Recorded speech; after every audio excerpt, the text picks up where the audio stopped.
great family heritage. One of his relatives, a wrestling Hall of Famer with Lauren. Yeah, we've got some WWE fam in the house right now. Scott Steiner, Brock's dad, and his cousin Braun Breaker. So these two, it's all in the blood. It's all in the family. So I got to know, like, is your son going to follow in your footsteps? What's the plan there? Yeah, that's the plan. I mean, that's what he wants to do, so whatever makes him happy. So how does one become a legend and Hall of Famer in WWE? Be a genetic freak like myself. Well, it takes a lot of work, you know. Did it for like 25 years, so it takes a while, you know. Well, be good. I was expecting to see some hardware down here. I'm a little disappointed. I know Braun, the intercontinental champion, so just watching your cousin come out here and play, and you're out here just doing this thing, how has your career just taken you, and how much have you enjoyed it? You know, it's exciting. I love to, it's cool to come out here and get to watch Brock and get him to perform. And, you know, I was a football player myself once upon a time, so it's cool to just be out here, watch a football game, you know, and I get to watch my cousin. It's great.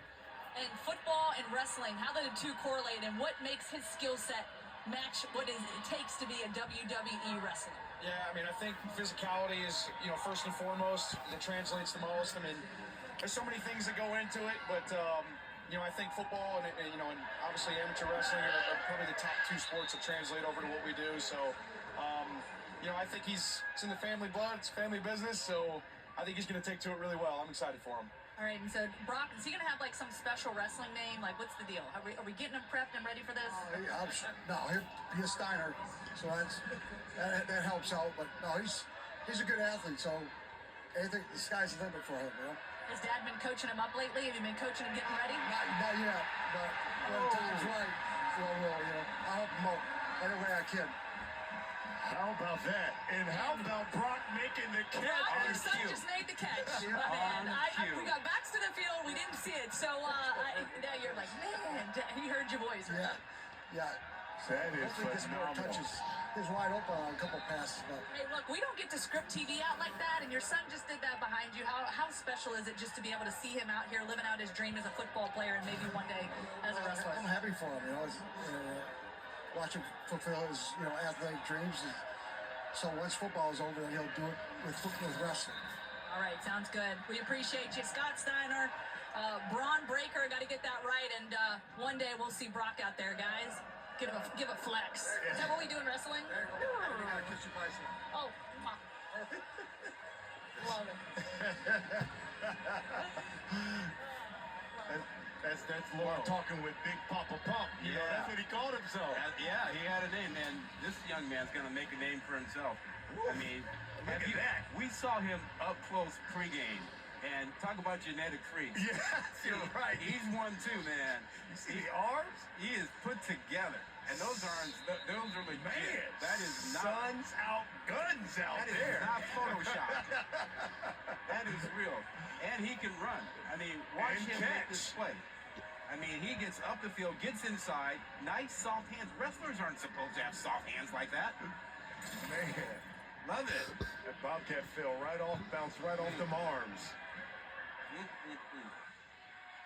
And you know, we talked about Braun. Braun was underselling his football career. I mean, he was a good player and had a little time with the Ravens in camp with them. Football and wrestling, they've been partners hand in hand for decades. 2nd and 10 here for the Gamecocks. Huff keeps it. Bradley Weaver makes the stop. 3rd down coming for the Gamecocks. They've been 2 of 6 this afternoon on 3rd down. I think you have to have a play where you can get at least half of this so you can think about a 4th down decision.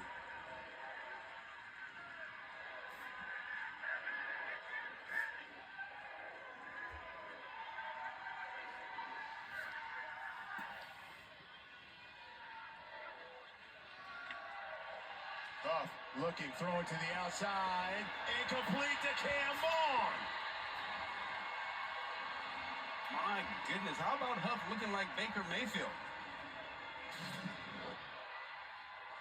Dropping the ball out there for his redshirt freshman receiver. You see a double move, and sometimes the Ohio defensive backs look into the backfield a little too long. Trey Stewart up the middle, flag. And we got Uh-oh. flaring here. Fight here. Ooh. Tyler Huff Uh-oh. looking to challenge Shea Taylor. What the? I mean, Tyler Huff is the heartbeat of this Jacksonville team. Uh-oh. His toughness, the way he leads and takes on people, runs through the phicality. After Staff DNA Bowl, I'm sorry, Staff DNA curveball, well, near under 3 minutes ago in the second quarter before halftime, there was a fighting going on right now. Just a few moments ago. I've never seen anything like this before. Let's see how it happened. Talk about this one. Let's see here. Keep your eye on Shea Taylor. 35. That's a wrestling move. Yes. Oh, No, you can't do that. No, you can't do that. Stepped on Jacob Ware. I mean, walk away with the win. Oh my God. Oh my God. Oh my God. Flags everywhere. And here comes the quarterback, Tyler Huff. And then you got the wrestler coming in there, Brock Rechsteiner. Well, he wasn't going to miss out on that either. I mean, but when you get the body slam, you've won.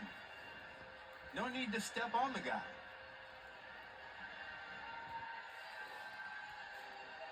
You know, you always get the guy who retaliates, but just once. I like to Never seen it like this before. You're good. But the guy who started it, we got you.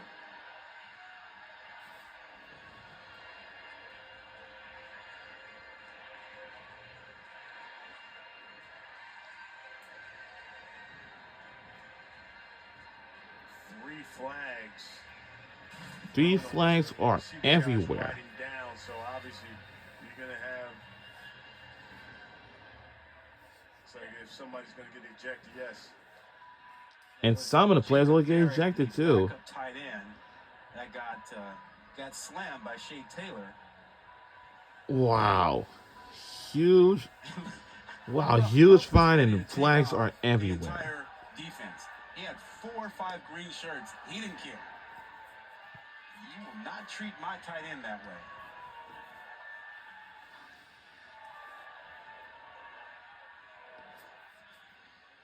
The flags were flown everywhere over the field. But you know what? Wouldn't you expect that? And it causes some players to get ejected. The second lieutenant, he's going to fight with his troops. I mean, Tomorrow's when gonna he's be a in the very reserves, packed he's got a full squad of Saturday. 40 or 50 people he leads. He's not Later going to on, be around leaving in dialogue. 3:30. He's going to be in the middle of it. I got complete respect for that. Interesting thing here for. Let's see which players have been disqualified or ejected from the game. That would have caused. Got in the portal, right? On the defensive line, they had 3 guys out from surgeries and injuries, things of that nature. So they were already thin up front. Yeah, Casey Seegers is out. Cam Rice is out. And those are guys that, really could help them in the run defense. Wow, let's see what the call. Substitution defense. More than 11 players on the field at the snap. It's a 5-yard penalty. Be first down. After the play, flagrant, unsportsmanlike conduct. Number 35, Ohio, for stepping on a player. Number 35 is ejected. Ooh. Also unsportsmanlike conduct on Jack State. Number 6, number 9, and number 89. That is their first unsportsmanlike conduct. Be first down. So Shea Taylor, Wow. linebacker, 13. We have one of our players that got ejected from this game. They canceled. It'll be first down. 4 years in the Wow. He has been ejected. Tyler Huff.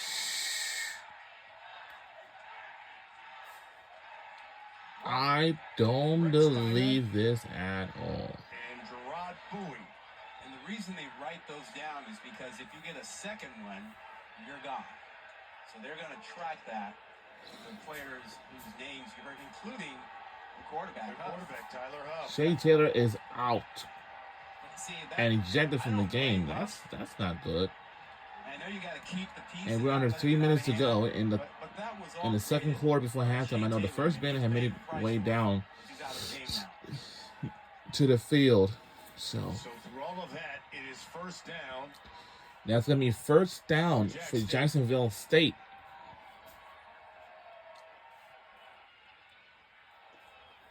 And this is a huge situation for Jack State. They need a touchdown here.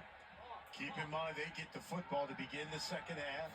And reminder, when we start the third quarter, when we get back, Yeah, we talk about momentum. Jacksonville State will get the ball back to start the third quarter in the second half soon. 4 minutes of the second half. And the reason why this game was delayed because of the fight. Be obtained.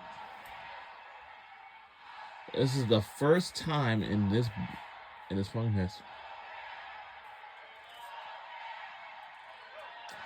I've never seen anything like this before. What's going on with these players these days? And I know there are some sports that who got into a fight, I can tell you. It's just like it happened for the South Carolina versus LSU. The women's college basketball SEC championship game. Let's see what else. Football, yup. And for volleyball, they never do that. They never. They never do that.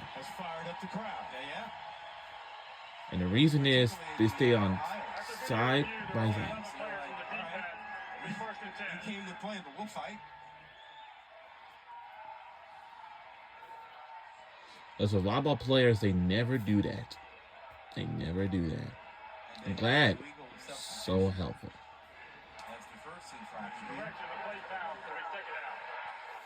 So they're going to say second down. Now. And for baseball, All right, now if you're Jack's State, the maybe first thing you gotta so. secure here is you cannot In softball, let Weaver, 94, impact the play. You have to it double team him. He's on happens. the right edge, Taught me that too. line of scrimmage. Here we go. Here's Huff. Weaver Yep, with the stop. yep, came off the edge. He's about 2 yards out, and he talks to Huff a little bit. What kind of stuff is that? 2. Like, where is this coming from? You gotta double that guy. Trips at the bottom of your screen. Huff looking. Uh-oh. And what a pressure. What a good stop. What a good stop. Yep. What a very good stop by our defense. Is so Our defense good. had made the stop. I mean, he's a guy that uses his hands well. Now He's it's a got quickness. 2-minute timeout. He's actually a guy who put his name in the portal last year because the defense. All right, that will include our 2-minute timeout. So But then he. now the 2-minute timeout. Now watch his slant, his quickness. There is no chance for Barrett, the tight end 81, to get a block on him. And he's letting Huff know, yeah, I'm going to be here all day. We've hit the 2-minute timeout. All right, now, Down for Jack State. and we'll be right back.